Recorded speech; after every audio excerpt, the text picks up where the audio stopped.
Hey planner friends, how's it going? Thanks so much for stopping by my channel. My name is Ryan and this is A Man with the Plans, and we are back to do my November budget. As you can see, recording this a little bit late. It's already the 9th of November, so we've already done some spending and all that good stuff. However, we are going to do my budget, and I decided to keep it nice and simple this week. Actually, I think Emily from Favorite Daughter Emily, I'll leave a link to her channel up over there.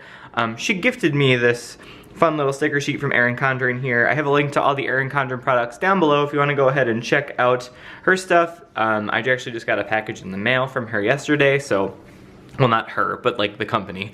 I'll be looking over that and doing a haul in a little bit. But yeah, so today we are gonna do my November budget, and I kind of am excited for this month because it's 3 paychecks, but I'm gonna see how good I can be and try to really figure out something new, so we're gonna talk through that towards the end of my video. But I went ahead and pre-filled this in, so we're gonna walk through each category and then we will talk a little bit about sort of my big plans for the month. Alright, so first things first, we're gonna talk about all things income. As you can see here, the fun part about November is if you're paid every 2 weeks, depending on when you start, this is your 3 paycheck month. So score, I get 3 paychecks this month from my main job. And so that means that I'll have an extra $1,862 to deal with in terms of my income, which is super exciting. The other fun thing about November as well is that it's the first month of the dance team season. So that means that I'll be getting some additional income streams from that as well. So overall, a lot of extra income coming in this month in terms of budgeted. So I know for a fact that these two are going to be the same. There's one interesting thing when you get a third paycheck, since it's not technically taken out of your like accruals in terms of like your health insurance and stuff. There are certain premiums that we only pay for twice a month, so this third one usually might be a little bit higher. That would be fun. Moving through my side hustle, just so you all know, if you're new here, welcome. My name is Ryan. I live in Minneapolis, Minnesota. I'm in downtown Minneapolis, so that's why when we get to my rent expenses, you'll see that that's a little bit high. Overall though, I'm a single individual living on my own, and I work several jobs, as you can see here. I have my full-time job, and then I also have a side job as a project manager for my friend's online business. I also judge dance team on the side here in Minnesota. And then last thing here, under $300 where it says transfer, my parents made an agreement with me when I went into school that they would either pay for all of my undergraduate education or split with me the portion that's due for my graduate school. So this is what's left. I'll put in a video about my paying off my first student loan up over that way. But so that's their contribution every single month. So that's really fun. Overall though, if you total all this up, you're gonna see that we've got $6,686 to work with. So I love seeing that number under the total income for the month. I can't wait until the day that, yeah, that's gonna be my normal income. So one day soon, we'll get there. But anyway, we're gonna move on to expenses. And I normally break these up into 2 types, fixed expenses and variable expenses. So we'll start with the fixed expenses first. As you can see here, my rent, $1,519. That doesn't include parking, so on the other side of the column here, you'll notice that it's right over here at $85 a month. Then my internet, which is CenturyLink, is $79.95. Then moving over to my sinking fund, I have a Capital One 360 account. There's the link down below in the description if you'd like to go ahead and check that out. Basically every month I just transfer over money into this Capital One account for things that I know I'm gonna have to plan for, but instead of paying for them in a large amount last minute when it actually happens, I'll have saved up a little bit all over the year. So things in my sinking fund, there's a travel fund for me to go see my family for holidays, something happening in November and December. There's a car fund for maintenance.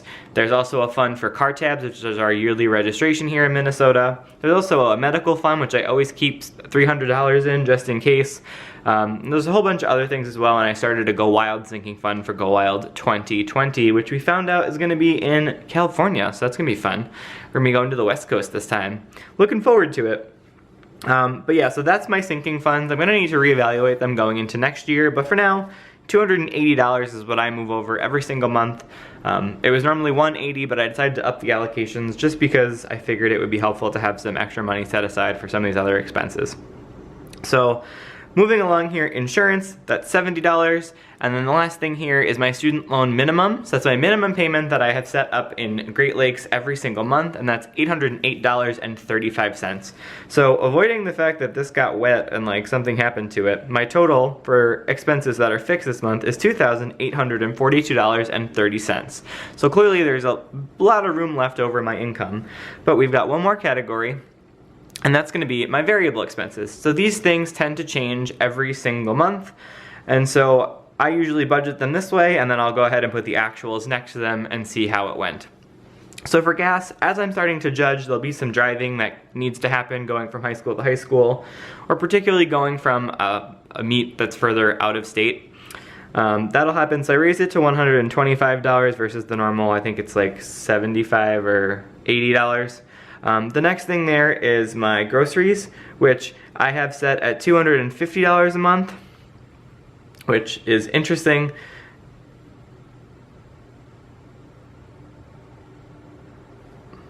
Yeah, edit all that out, my bad. So after gas, I have my groceries, which is going to be $250. I understand I'm going to be in New York for a week, but I am trying to eat healthier, and more fresh fruits and vegetables are more expensive than I thought. So we're gonna see how we do with that. Here's the interesting thing for this month. My restaurant category is at 50 bucks.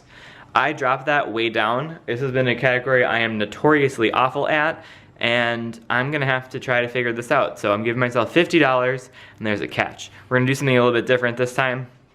The next category is personal, so that's all stuff like a haircut, hair care, lawn stuff, whatever else you might need, that goes into there. You know, and I'll try to break it out, so if I go to the grocery store and I buy some shampoo or something like that, I'll be able to deduct as I go. Moving on, YouTube, $75, I have that budgeted for stuff like, I have a couple of programs that I use. I pay for Canva, and I also pay for TubeBuddy to help with my tags, so all those things come out of there. And then I have some money left over for some sticker sheets, because honestly, everyone's releasing their holiday stuff, and I'm so excited about it. Erin Condren has these gorgeous new covers that I'm totally gonna buy. So basically this is the time of year that the things start rolling in. The next thing is Excel, which is my energy, so that's like my heat, my hot water, and all that good stuff. I'm expecting it to be around 75.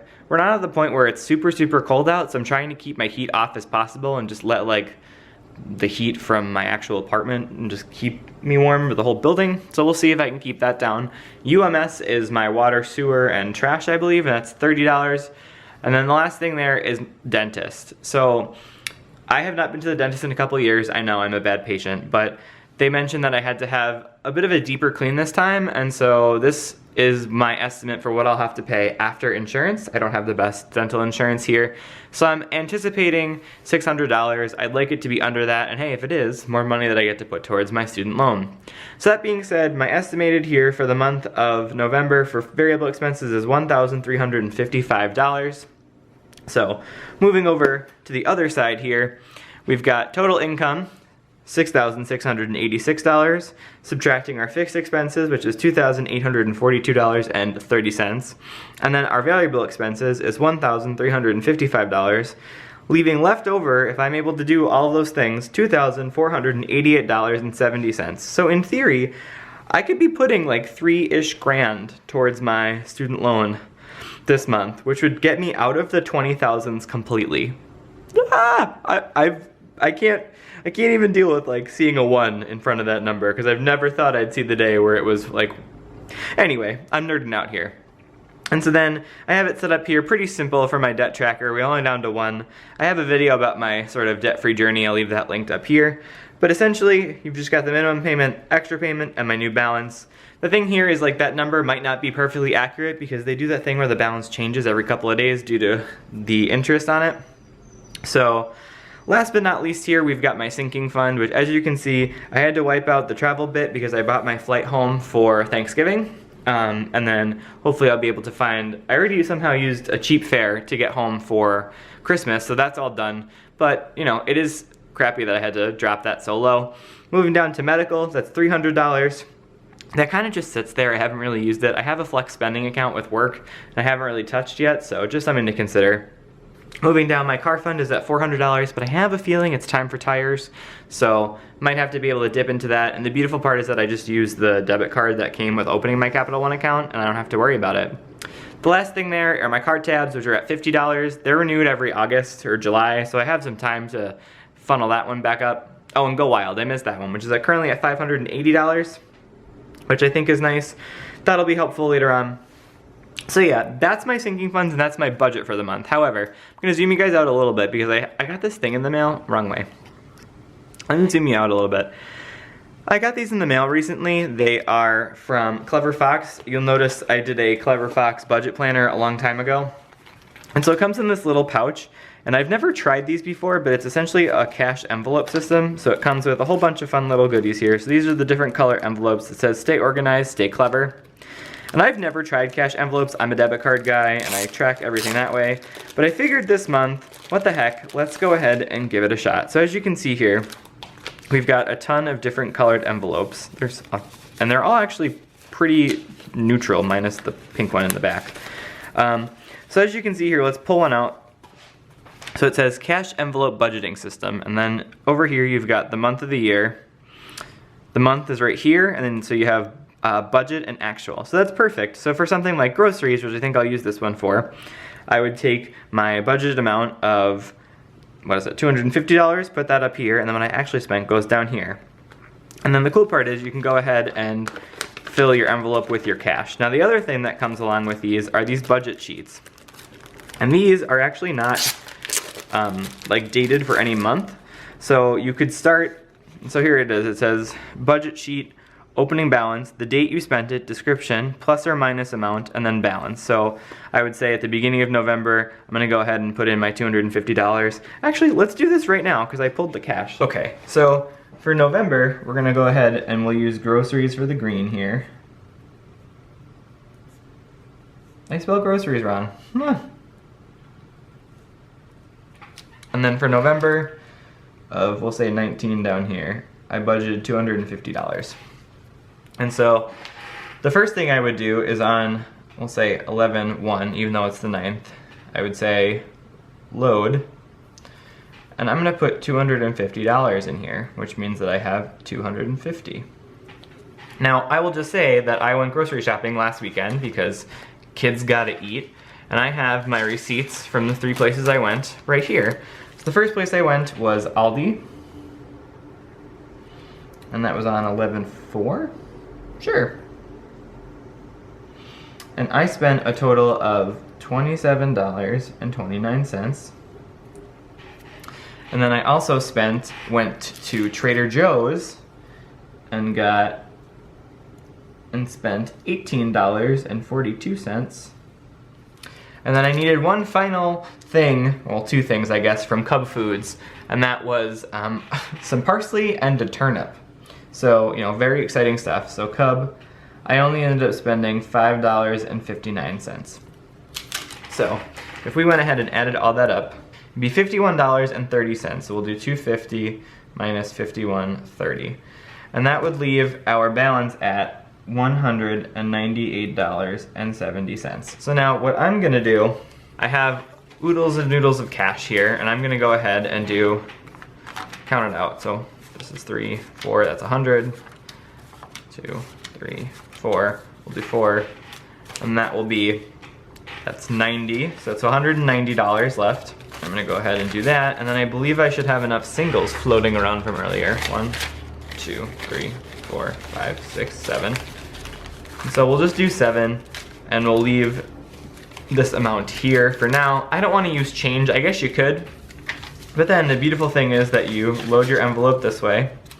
I believe the budget sheet should fit perfectly in here as well in the back.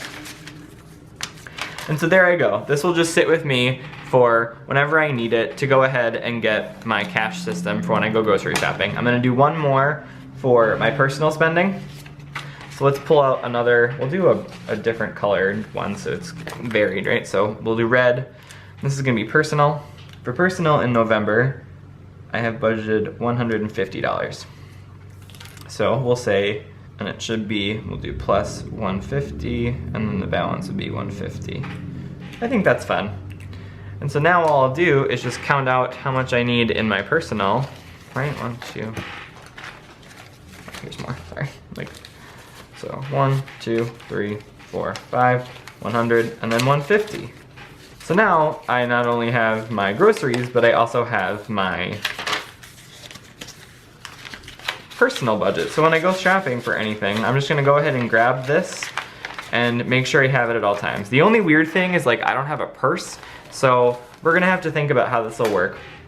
But if you're interested, I'll leave a link to the Clever Fox budgeting cash envelope stuff down below. I'm gonna do an Instagram post and there might be a contest there. So yeah, overall, we've got, for the month of November, we've got our cash envelopes here, and we've got our budget. So if you haven't yet subscribed to my channel, go ahead and click that red subscribe button so you can see my content in your feed whenever it's published.